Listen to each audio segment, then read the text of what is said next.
നമസ്കാരം. വചനസമീക്ഷയിലേക്ക് സ്വാഗതം. ഇന്നത്തെ ചിന്തയ്ക്ക് വേണ്ടി ഞാൻ എടുത്തിരിക്കുന്ന വേദഭാഗം 1 ശമൂവേൽ 3:9.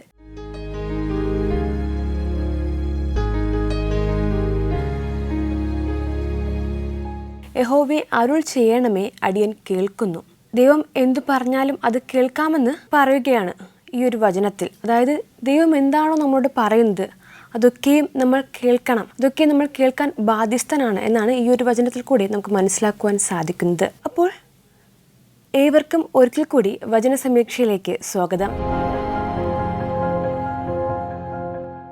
അപ്പോൾ നമ്മൾ ഇന്ന് പറയാൻ പോകുന്നത് ബൈബിളിൽ തന്നെ എല്ലാവരും ഏറ്റവും കൂടുതൽ പറയുകയും എപ്പോഴും എല്ലാവരും പ്രാർത്ഥനയിലൊക്കെ എപ്പോഴും എല്ലാവരും ആലോചിക്കുകയും പ്രാർത്ഥിക്കുകയും ഒക്കെ ചെയ്യുന്ന ഒരു വ്യക്തിയെക്കുറിച്ചാണ്. ബൈബിളിലെ സ്ത്രീകളെക്കുറിച്ച് നമ്മൾ പറയുമ്പോൾ അതിൽ ഏറ്റവും പ്രധാനപ്പെട്ട ഒരാൾ, നമ്മളെപ്പോഴും പ്രാർത്ഥനയെക്കുറിച്ച് പറയുമ്പോൾ ഏറ്റവും കൂടുതൽ നന്നായിട്ട് പ്രാർത്ഥിക്കുകയും ദൈവത്തോട് അത്രത്തോളം അടുത്തിരുന്നത്, ആരാധനാലയവുമായിട്ട് ഏറ്റവും അധികം അടുത്തിരുന്നൊരു വ്യക്തിയാണ് ഹന്ന. ഹന്നയുടെ ജീവിതത്തിലെ ഏറ്റവും പ്രധാനപ്പെട്ട ചില കാര്യങ്ങളാണ് നമ്മളിന്ന് സംസാരിക്കുന്നത്. അതിനു മുൻപ് നമുക്കൊരു കോള് വരുന്നുണ്ട്. ആരാണെന്ന് നോക്കാം. ഹലോ, വചനസമീക്ഷയിലേക്ക് സ്വാഗതം. ആരാണ്? ഷൈനിയാണ്. ചെറിയ കൊണ്ടിയിൽ നിന്നും ഷൈനിയാണല്ലേ? ഓക്കെ. തിരുവനന്തപുരം ജില്ലയിലാണല്ലേ? അതെ അതെ. Okay okay. അപ്പോൾ വീട്ടിലാരൊക്കെയാ ഉള്ളത്? മോനും ഹസ്ബൻഡും. മോനും ഹസ്ബൻഡും അല്ലേ? മോൻ എന്ത് ചെയ്യുന്നു? മോൻ 1ാം ക്ലാസ്സിലാണ്. ഓ, ഫസ്റ്റ് സ്റ്റാൻഡേർഡിലാണല്ലേ? Okay okay. അപ്പോൾ നമുക്കിന്ന് ക്വസ്റ്റ്യനിലേക്ക് പോകാം. ഇന്നത്തെ ഫസ്റ്റ് ക്വസ്റ്റ്യൻ, പച്ചയായതൊക്കെയും ഇല്ലാതാകുവാൻ കാരണം എന്താണ്? ജലാശയങ്ങൾ വറ്റിയത് കൊണ്ട്. ജലാശയങ്ങൾ വറ്റിയത് കൊണ്ട്. ഓക്കെ, ആൻസർ കറക്റ്റാണ്. ജലാശയങ്ങൾ വറ്റിയത് കൊണ്ട്. ഓക്കെ, ചേച്ചി പാട്ട് പാടുമോ? മോനെ കൊണ്ട് പാടിക്കാം. Okay okay. പാപത്തിൻ വഴി തേടി എന്നും നേരെ മാറി ആരോരും ഇല്ലാതെ ഗതിയില്ലാണേ എത്തു നീ മാത്രമെന്റെ ചാരെ തണലായി ഇരുൾ മേഘത്തിൽ വഴികളായി എന്നെ കാത്തിടുന്നു നീരാതെ. ഹലോ പാപലോകത്തെ. ഹലോ ഹലോ, മോൻ്റെ പേരെന്താണ്? Abel Prince. Abel Prince. Okay, നല്ല പേരാണ്. നന്നായിട്ട് പാട്ട് പാടി കേട്ടോ. നല്ല പേര്, നല്ല പാട്ട്. ഇത് ക്ലാസ്സിന് പോയില്ലായിരുന്നോ? ക്ലാസ് മൺഡേ ക്ലാസ് തുടങ്ങിയല്ലേ? അപ്പം എന്തായാലും നന്നായിട്ട് പാടുന്നുണ്ട്. ഇനി വിളിക്കുമ്പോഴും പാടണം കേട്ടോ. Okay okay. ഹലോ ചേച്ചി, മോൻ നന്നായിട്ട് പാടി കേട്ടോ. ഓക്കെ, നമുക്ക് അടുത്ത ക്വസ്റ്റ്യനിലേക്ക് പോകാം. രണ്ടാമത്തെ ചോദ്യം, തങ്ങളുടെ ധാരാളമായ സമ്പത്തും നിക്ഷേപങ്ങളും എടുത്തുകൊണ്ട് പോയത് എവിടേക്കാണ്? തോട്ടിനക്കരയിലേക്ക്. ഉറപ്പാണോ? ഉറപ്പാണ്. വായിച്ചായിരുന്നോ ആ ഭാഗമൊക്കെ? വായിച്ചിട്ടുണ്ടായിരുന്നല്ലേ? അങ്ങനെയാണെങ്കിൽ ആൻസർ കറക്റ്റാണ്. അലരിത്തോട്ടത്തിനക്കരയ്ക്ക്. ഓക്കെ, ഇപ്പോൾ രണ്ടാമത്തെ ക്വസ്റ്റ്യനും കഴിഞ്ഞിട്ടുണ്ട്. ഇനി മൂന്നാമത്തെ ചോദ്യം, എവിടെയുള്ള ജലാശയങ്ങളാണ് രക്തം കൊണ്ട് നിറഞ്ഞിരിക്കുന്നത്? ദീമോനിലെ ജലാശയങ്ങൾ. അതെ, ആൻസർ കറക്റ്റാണ്. ദീമോനിലെ ജലാശയങ്ങൾ. ഓക്കെ, ഇനി ചേച്ചിക്ക് ബൈബിളിലെ ഇഷ്ടപ്പെട്ട ഏതെങ്കിലും ഒരു കഥാപാത്രത്തെക്കുറിച്ച് പറയാമോ? ഹാനോക്ക്. എന്തുകൊണ്ടാ ഹാനോക്കിന് ഇഷ്ടം? ദൈവത്തോടു കൂടെ നടന്നു, ഇഷ്ടത്തിനനുസരിച്ച്. അതുകൊണ്ട് തന്നെ ദൈവം എടുത്തുകൊണ്ട് അതിനെ കാണാതെയായി. അപ്പോൾ ഈ കാരണങ്ങളെ കൊണ്ടാണല്ലേ ഹാനോക്കിന് ഇഷ്ടം? അതെ അതെ, ദൈവത്തോടു കൂടെ നടന്നതുകൊണ്ട്. ഏറ്റവും പ്രധാനപ്പെട്ട ഒരു കാര്യം ദൈവത്തോട് കൂടി നടന്നതുകൊണ്ടാണല്ലേ? അതെ അതെ. Okay okay. അപ്പോൾ നമുക്കിനി അവസാന ക്വസ്റ്റ്യനിലേക്ക് പോകാം. ചോദ്യം ഇതാണ്, ആരുടെ മേലാണ് യഹോവ സിംഹത്തെ വരുത്തുമെന്ന് പറഞ്ഞത്? മോവാബിൽ നിന്ന് രക്ഷപ്പെട്ടവരുടെ മേൽ. മോവാബിൽ നിന്നും രക്ഷപ്പെട്ടവരുടെ മേലും പിന്നെ അവരിൽ അവശേഷിച്ചവരുടെ മേൽ. അതെ, ആൻസർ കറക്റ്റാണ്. മോവാബിൽ നിന്നും രക്ഷപ്പെട്ടവരുടെ മേലും ദേശത്തിൽ അവശേഷിച്ചിരുന്നവരുടെ മേലും. ഓക്കെ, അപ്പോൾ 4 ക്വസ്റ്റ്യൻ കഴിഞ്ഞിട്ടുണ്ടേ. ഓക്കെ ഓക്കെ എന്തായാലും ഇന്ന് വിളിച്ചതിൽ ഒരുപാട് സന്തോഷം. ഇനിയും വിളിക്കണം കേട്ടോ. Okay okay okay, thank U. ഇപ്പോൾ ഷൈനി ചേച്ചിയാണ് വിളിച്ചത്. ചേച്ചി എല്ലാ ക്വസ്റ്റ്യനും കറക്റ്റായിട്ട് എന്നെ ആൻസർ ചെയ്തിട്ടുണ്ടായിരുന്നു. ചേച്ചിയുടെ മോൻ നല്ലൊരു പാട്ട് പാടി. പിന്നെ ചേച്ചി ബൈബിളിലെ ഹനോക്കിനെ കുറിച്ച് സംസാരിച്ചു. നല്ലൊരു കോളായിരുന്നു. അപ്പോൾ നമ്മളിന്ന് സംസാരിക്കുന്നത്, ഞാൻ ആദ്യമേ പറഞ്ഞ്, ഹന്നയെക്കുറിച്ചാണ്. ഹന്നയെക്കുറിച്ച് പറയുകയാണെങ്കിൽ, ഹന്നയെ ചുറ്റുമുള്ള പലരും പരിഹസിച്ചു, പലരും കുറ്റപ്പെടുത്തി. മക്കളില്ല എന്ന പേരിൽ ഹന്നയെ പലരും ഒറ്റപ്പെടുത്തി. പക്ഷേ ഇങ്ങനെ ഒരുപാട് വേദനകൾ ഹന്നയ്ക്കുണ്ടായിരുന്നെങ്കിലും ഹന്ന തൻ്റെ എല്ലാ ദുഃഖങ്ങളും, ഹന്നയുടെ എല്ലാ ഭാരങ്ങളും ഹന്ന ദൈവസന്നിധിയിൽ സമർപ്പിച്ചിരുന്നു. അതുകൊണ്ട് തന്നെ എപ്പോഴും ഹന്ന പ്രാർത്ഥിക്കും, തനിക്കൊരു മകനെ ലഭിക്കണം, തനിക്കൊരു കുഞ്ഞിനെ ലഭിച്ചാൽ ആ കുഞ്ഞിനെ ഞാൻ ദൈവസന്നിധിയിലേക്ക് വേണ്ടി ഏൽപ്പിക്കാം, ആരാധനാലയത്തിന് വേണ്ടി ഏൽപ്പിക്കാം. ഇങ്ങനെ ഓരോ കാര്യങ്ങളും പറഞ്ഞ് ഹന്ന പ്രാർത്ഥിക്കുമായിരുന്നു. അങ്ങനെ ഹന്നയുടെ പ്രാർത്ഥന ദൈവം കേട്ടു. കാരണം ഹന്നയോളം അത്രത്തോളം കരഞ്ഞു പ്രാർത്ഥിക്കുന്ന മറ്റൊരു വ്യക്തി നമ്മൾ ബൈബിളിൽ നോക്കിയാൽ ഒരു സ്ത്രീ കഥാപാത്രങ്ങളെ എടുക്കുമ്പോൾ ഹന്നയോളം പ്രാർത്ഥിച്ച ഒരു വ്യക്തി ചിലപ്പോൾ നമുക്ക് കാണുവാൻ സാധിക്കില്ല. കാരണം ഹന്ന അത്രത്തോളമാണ് തൻ്റെ ഓരോ നിമിഷവും ദേവാലയത്തിന് വേണ്ടി മാറ്റിവെച്ചത്. അങ്ങനെ ഹന്നയുടെ പ്രാർത്ഥനയുടെ ഫലമായി ഹന്നയ്ക്കൊരു മകനെ ലഭിക്കുന്നു. ആ മകനെ ലഭിച്ചതിന് ശേഷം ആ മകൻ്റെ ജീവിതത്തിൽ ഒരുപാട് മാറ്റങ്ങൾ ഉണ്ടാകുന്നുണ്ട്. ഹന്ന ദൈവത്തോട് പറഞ്ഞത് എന്താണോ അത് തന്നെ ഹന്ന നിവർത്തീകരിച്ചു. ദൈവത്തിനു വേണ്ടി, ദൈവാലയത്തിനു വേണ്ടി തൻ്റെ മകനെ സമർപ്പിച്ചു. തുടർന്ന് അവൻ്റെ ജീവിതത്തിൽ ചില കാര്യങ്ങൾ സംഭവിക്കുന്നുണ്ട്. അത് എന്തൊക്കെയാണെന്ന് ഞാൻ പറയാം. അതിനു മുൻപ് നമുക്കൊരു കോൾ വരുന്നുണ്ട്. ഇന്നത്തെ രണ്ടാമത്തെ കോൾ ആരാണെന്ന് നോക്കാം. ഹലോ, വചന സമീക്ഷയിലേക്ക് സ്വാഗതം. ആരാണ്? ഞാൻ അങ്കമാലിയിൽ നിന്നും അന്നാമ ബേബി. അങ്കമാലിയിൽ നിന്നും അന്നാമ ബേബിയാണല്ലേ. എൻ്റെ വീട്ടിലാരൊക്കെയുള്ളത്? വീട്ടില് ഞാൻ, ഭർത്താവ്, ആൻറ്റി, അങ്കിളല്ലേ. മക്കള് രണ്ടുപേരും കല്യാണം കഴിച്ചില്ല. മോളെ കെട്ടിച്ചു വിട്ടു, മോനും കെട്ടി. Okay okay. അപ്പോൾ ഇന്ന് ചർച്ചിലൊക്കെ പോയായിരുന്നോ? ഇല്ല, അന്ന് പോയില്ല. പോയില്ലല്ലേ. ഞായറാഴ്ച പോവുള്ളൂ. ഞായറാഴ്ച മാത്രമേ പോകത്തുള്ളൂ അല്ലേ. ആൻറ്റി, അപ്പോൾ നമുക്ക് ക്വസ്റ്റ്യനിലേക്ക് പോകാം.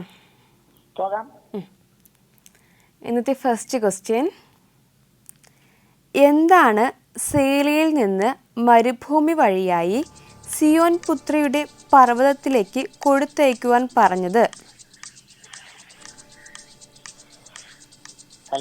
ഹലോ ആൻറ്റി, ക്വസ്റ്റ്യൻ മനസ്സിലായോ ആൻറ്റി? മോവാബിന്റെ പുത്രിമാരാണോ? എന്താണ് സേലയിൽ നിന്ന് മരുഭൂമി വഴിയായി സിയോൻ പുത്രിയുടെ പർവ്വതത്തിലേക്ക് കൊടുത്തയക്കുവാൻ പറഞ്ഞത്? കൂട് വിട്ട് അലയുന്ന പട്ടിയെ പോലെ അർണോന്റെ കടവുകളിൽ ഇരിക്കും. ആലോചന പറഞ്ഞു തരിക. നിങ്ങൾ ദേശാടതിക്ക് വേണ്ടിയുള്ള കുഞ്ഞാടുകളെ സേലായിൽ നിന്നും മരുഭൂമിയിലേക്ക് സിയോൻ പുത്രിയുടെ വഴിയായി കൊടുത്തയക്കും. അപ്പോൾ എന്താണ്? ദേശാധിപതിക്ക് വേണ്ടിയുള്ള കുഞ്ഞാടുകളെ. അതെ, അതാണ് ആൻസർ. ദേശാധിപതിക്ക് വേണ്ടിയുള്ള കുഞ്ഞാടുകളെ. ഓക്കെ, ആൻസർ കറക്റ്റാണ്. ആൻറ്റി, ഇന്നൊരു പാട്ട് പാടുന്നുണ്ടോ? പാട്ട് പാടാനോ? പഠിക്കാം. യേശുവോട് ചേർന്നിരിപ്പത് പ്രമോദമേ, യേശുവിനായി ജീവിക്കുന്നത് എത്ര ഭാഗ്യമേ. യേശുവോട് ചേർന്നിരിപ്പത് എത്ര മോദമേ, യേശുവിനായി ജീവിക്കുന്നത് എത്ര ഭാഗ്യമേ. പോക്കി എന്റെ പാപമെല്ലാം നിന്റെ യാഗത്താൽ, നീക്കി എന്റെ ശാപമെല്ലാം താൻ വഹിച്ചതാൽ. ഓർക്കും തോറും സ്നേഹമെന്നിൽ വർദ്ധിച്ചിടുന്നേ, പാർക്കുന്നേതൻ കൂടെ വാഴാനെന്നു സാധ്യം. ഓക്കെ, നന്നായിട്ടുണ്ട് കേട്ടോ. ഓക്കെ. നല്ല പാട്ടായിരുന്നു, ഒരു ഇച്ചിരി കൂടെ പാടായിരുന്നു. അയ്യോ. ഞാൻ ഇനി 2 വചനം കൂടി പറയാം, ആ സമയമുണ്ടെങ്കിൽ. ആ നമുക്ക് എന്തായാലും രണ്ടാമത്തെ ക്വസ്റ്റ്യനിലേക്ക് പോകാം. ആയിക്കോട്ടെ. രണ്ടാമത്തെ ചോദ്യം, മോവാബിൻ്റെ പുത്രിമാർ ആരെപ്പോലെയാണ് അർണോന്റെ കടവുകളിൽ ഉണ്ടായിരുന്നത്? കൂട് വിട്ട് അലയുന്ന പക്ഷിയെ പോലെ. അതെ, കറക്റ്റാണ്. കൂട് വിട്ട് അലയുന്ന പക്ഷികളെ പോലെ. കറക്റ്റാണ് കേട്ടോ. ഓക്കെ, അപ്പോൾ ആൻറ്റി ഇപ്പം ഏത് ഭാഗമാണ് വായിച്ചു കൊണ്ടിരിക്കുന്നത്? ഞാൻ ഇന്നലെ വായിച്ചത് ദാനിയേലിന്റെ പുസ്തകമാണ്. ദാനിയേലിന്റെ പുസ്തകം 10-ാം അധ്യായത്തില് എന്താ പറ്റിയെന്ന് വെച്ചിട്ടുണ്ടെങ്കിൽ, ദാനിയേല് ഒരു സ്വപ്നം കണ്ടിട്ടേ ദാനിയേലിന് 3 ആഴ്ച, അതായത് 21 ദിവസത്തേക്ക് ഉറക്കം കിട്ടുപോയി. സ്വാദുഭോജനം കഴിച്ചില്ല, എണ്ണ തേച്ചില്ല, ഈ മാംസാഹാരം കഴിച്ചില്ല. അങ്ങനെ നമ്മളൊക്കെ ആണെങ്കിൽ ഒരു സ്വപ്നം കണ്ട നമ്മൾ ആ നിമിഷ നേരം കൊണ്ട് മറന്നു പോകില്ലേ. അത് കഴിഞ്ഞു. ദാനിയേല് അതിനു വേണ്ടി മാസങ്ങളോളം ഉപവസിച്ചു, പ്രാർത്ഥിച്ചു.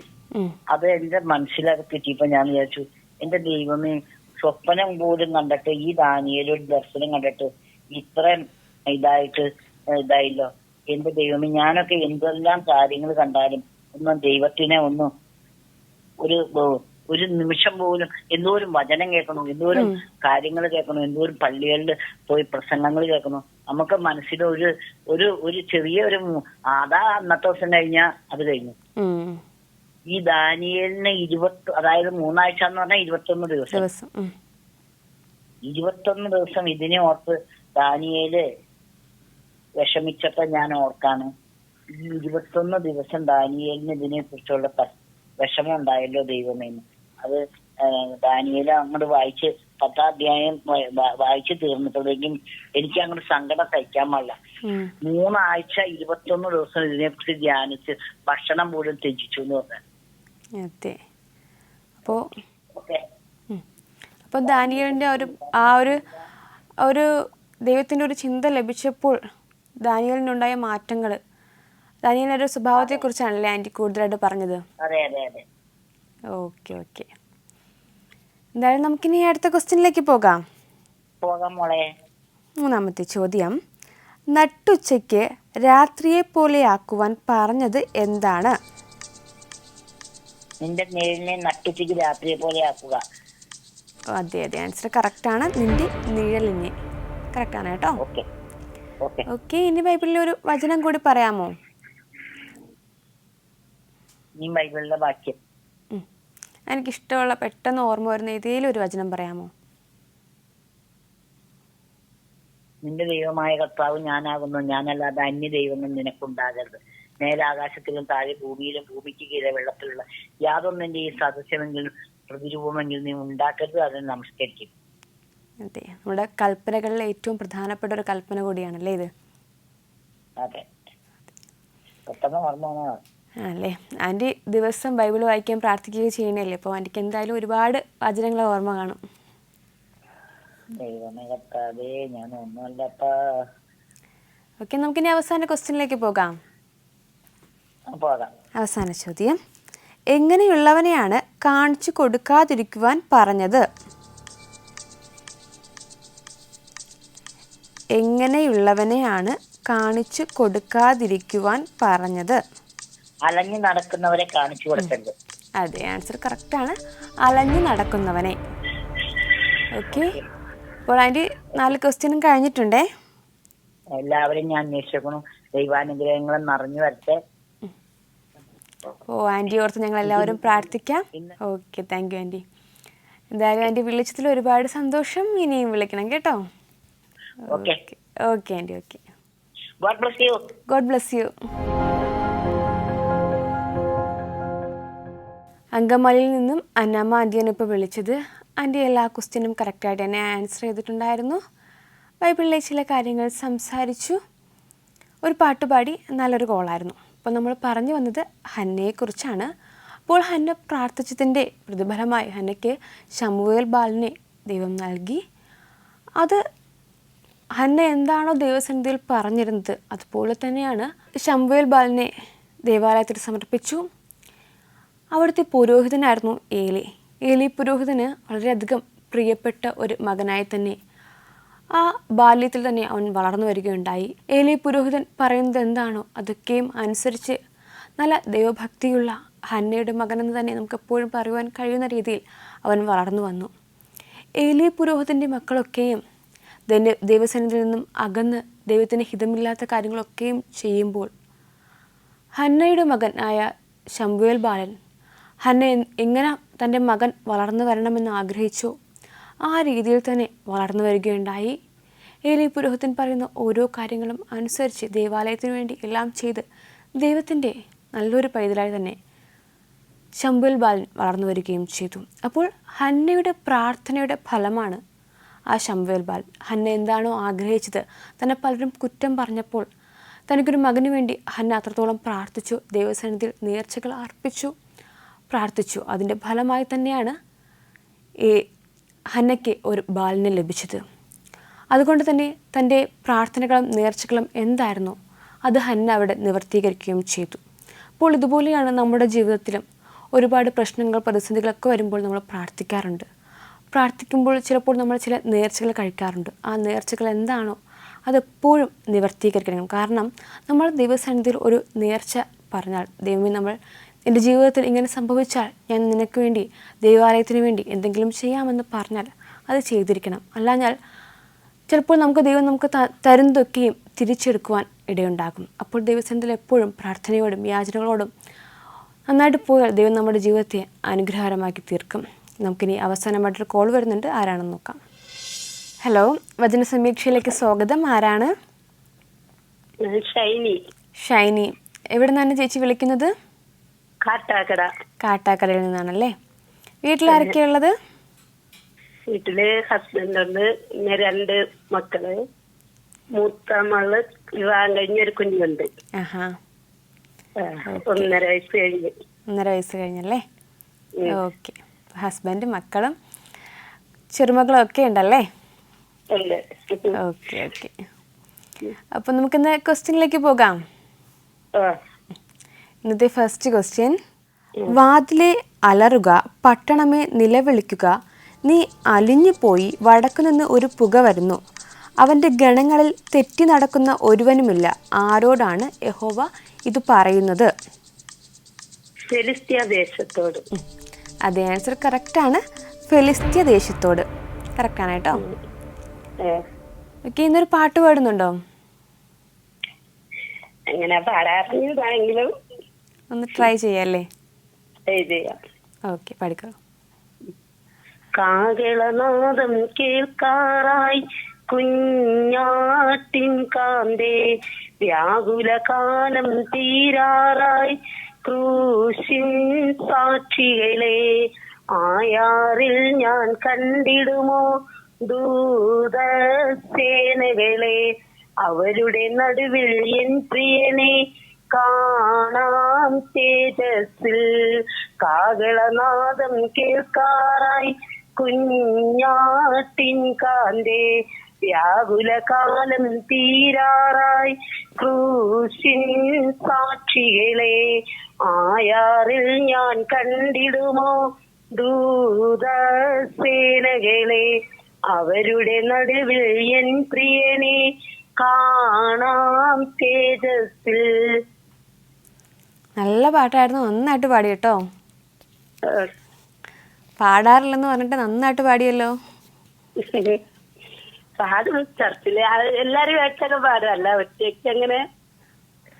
പക്ഷെ നന്നായിട്ടുണ്ട് കേട്ടോ. ഓക്കെ, നമുക്ക് രണ്ടാമത്തെ ക്വസ്റ്റ്യനിലേക്ക് പോകാം. രണ്ടാമത്തെ ചോദ്യം: ആർക്ക് എതിരെയുള്ള പ്രവചനമാണ് 15-ാം അധ്യായത്തിൽ പറയുന്നത്? മോവാബ്യർക്കെതിരെ. അതെ, കറക്റ്റാണ്. മോവാബ്യർക്കെതിരെ. ഓക്കെ, ഇനി മൂന്നാമത്തെ ക്വസ്റ്റ്യൻ: ഒരു രാത്രി കൊണ്ട് മോവാബിലെ നശിച്ചു ശൂന്യമായി പോയ പട്ടണങ്ങൾ ഏതെല്ലാമാണ്? ആർ പട്ടണം, കീർ പട്ടണം. അതെ, കറക്റ്റാണ്. ആർ പട്ടണം, കീർ പട്ടണം. കറക്റ്റാണ് കേട്ടോ. ഓക്കെ, ഇനി ബൈബിളിൽ ചേച്ചിക്ക് ഇഷ്ടപ്പെട്ട ഏതെങ്കിലും ഒരു കഥാപാത്രത്തെക്കുറിച്ച് പറയാമോ? ബൈബിളിലെ എല്ലാ കഥാപാത്രങ്ങളും ഇഷ്ടമാണ്. പിന്നെ യോഹന്നാനെ ഇഷ്ടമാണ്. യോഹന്നാനെ പ്രത്യേകിച്ച് യോഹന്നാന്റെ പേര് എടുത്ത് പറയാനുള്ള കാരണം എന്താണ്? യോഹന്നാൻ യേശുവിനോട് ചേർന്ന് സ്നേഹിതനായ ഒരു വ്യക്തിയായിരുന്നു. വളരെ കഷ്ടതകളും പ്രയാസങ്ങളും വന്നിട്ടും യേശുവിനെ പിരിയാതെ യേശുവിന്റെ കഷ്ടതയിൽ കൂടെയായിരുന്ന വ്യക്തിയാണ്. അത് കഴിഞ്ഞും പിന്നെ ഭയങ്കരമായ പ്രശ്നങ്ങളും പ്രതികൂലങ്ങളും വാളെതിരെ വന്നപ്പോഴും തിളച്ച എണ്ണയെതിരെ വന്നപ്പോഴും ഭയപ്പെടാതെ കർത്താവിന് വേണ്ടി നിന്ന് പത്മോസ് ദ്വീപിലായിരുന്നപ്പോഴും ഭയപ്പെടാതെ ആ ദൈവമുഖം അന്വേഷിച്ച് ആ ദൈവത്തിന്റെ ആ ദർശനം കാണുവാനുള്ള, നമ്മളൊക്കെ ആണെങ്കിൽ തകർന്നു പോയാൽ പിന്നെ പ്രാർത്ഥനയില്ല, ആ ദൈവമായിട്ടുള്ള ബന്ധമില്ല, ദൈവിക ദർശനമില്ല. പക്ഷെ അപ്പോൾ ആ ദൈവദാസൻ എത്ര കഷ്ടത വന്നെങ്കിലും ആ ദൈവത്തിന്റെ സാന്നിധ്യം അല്ലെങ്കിൽ ആ ദൈവത്തിന്റെ മുഖം നോക്കി യാത്ര ചെയ്ത ഒരു വ്യക്തിയാണ്. അതുകൊണ്ട് ഇതെല്ലാം കൊണ്ടാണല്ലേ യോഹന്നാൻ ഇഷ്ടം? അതെ. ഓക്കെ. എന്തായാലും യോഹന്നാനെ കുറിച്ച് കുറച്ചധികം വിശദീകരിച്ച് തന്നെ ചേച്ചി സംസാരിച്ചു. നമുക്കിനി അവസാന ക്വസ്റ്റ്യനിലേക്ക് പോകാം. ചോദ്യം ഇതാണ്: മോവാബ്യർ ബയീത്തിലെയും ദീബോനിലെയും പൂജാഗിരികളിലേക്ക് കയറിപ്പോയത് എന്തിനായിരുന്നു? കരയുവാനായി. അത് കറക്റ്റാണ്, കരയുവാനായി. ഇപ്പോൾ എല്ലാ ക്വസ്റ്റ്യനും കഴിഞ്ഞിട്ടുണ്ടേ. എന്തായാലും ഇന്ന് വിളിച്ചതിൽ ഒരുപാട് സന്തോഷം. ഇനിയും വിളിക്കണം കേട്ടോ. Okay, thank U. ഇപ്പോൾ കാട്ടാക്കടയിൽ നിന്നും ഷൈനി ചേച്ചിയാണ് വിളിച്ചത്. എല്ലാ ക്വസ്റ്റ്യനും കറക്റ്റായിട്ട് തന്നെ ആൻസർ ചെയ്തിട്ടുണ്ടായിരുന്നു. ബൈബിളിലെ ചില കാര്യങ്ങൾ സംസാരിച്ചു, യോഹന്നാനെ കുറിച്ച് പറഞ്ഞു, ഒരു പാട്ടുപാടി. നല്ലൊരു കോളായിരുന്നു. അപ്പോൾ നമ്മൾ പറഞ്ഞത് ഹന്നയെക്കുറിച്ചാണ്. ഹന്ന ദൈവത്തോട് പ്രാർത്ഥിച്ചതനുസരിച്ച് ശമൂവേൽ ബാലനെ ലഭിച്ചതിനെക്കുറിച്ചാണ് നമ്മൾ സംസാരിച്ചത്. അപ്പോൾ ദൈവത്തോട് ഹന്ന കരഞ്ഞു, പ്രാർത്ഥിച്ചു. ഹന്നയുടെ പ്രാർത്ഥന ദൈവം കേട്ടു. ആ പ്രാർത്ഥന കേട്ടത് കൊണ്ടാണ് ദൈവം മറുപടിയായിട്ട് ശമൂവേൽ ബാലനെ നൽകിയത്. അപ്പോൾ നമ്മൾ യഹോവയുടെ പ്രാർത്ഥിക്കുകയും ചെയ്യണം. അതുപോലെ തന്നെയാണ് യഹോവയുടെ അരുളപ്പാട് എന്തായാലും നമ്മളത് അനുസരിക്കുകയും ചെയ്യണം. അപ്പോൾ ദൈവവുമായിട്ടൊരു ബന്ധമുണ്ടായി ആ ഒരു ബന്ധത്തിലൂടെ നമ്മൾ മുൻപോട്ട് പോയാൽ നമ്മുടെ ജീവിതത്തിൽ ചിലപ്പോൾ ഒരുപാട് കഷ്ടതകൾ ഉണ്ടാകും. നമ്മൾ എല്ലാവരുടെയും മുന്നിൽ ഒരുപാട് കുത്തുവാക്കുകൾ കേൾക്കേണ്ടി വരും, ഒറ്റപ്പെടുമായിരിക്കും. പക്ഷേ ഇതിൻ്റെയൊക്കെയും അവസാനം നമ്മുടെ പ്രാർത്ഥന ദൈവം കേൾക്കുന്നുണ്ടെങ്കിൽ നമുക്ക് തക്കതായൊരു മറുപടി തന്നെ ലഭിക്കും. എന്തായാലും വചനസമീക്ഷയുടെ ഈ ഒരു അധ്യായം ഇവിടെ പൂർണ്ണമാവുകയാണ്. മറ്റൊരു എപ്പിസോഡുമായിട്ട് നമുക്ക് വീണ്ടും കാണാം. നന്ദി, നമസ്കാരം.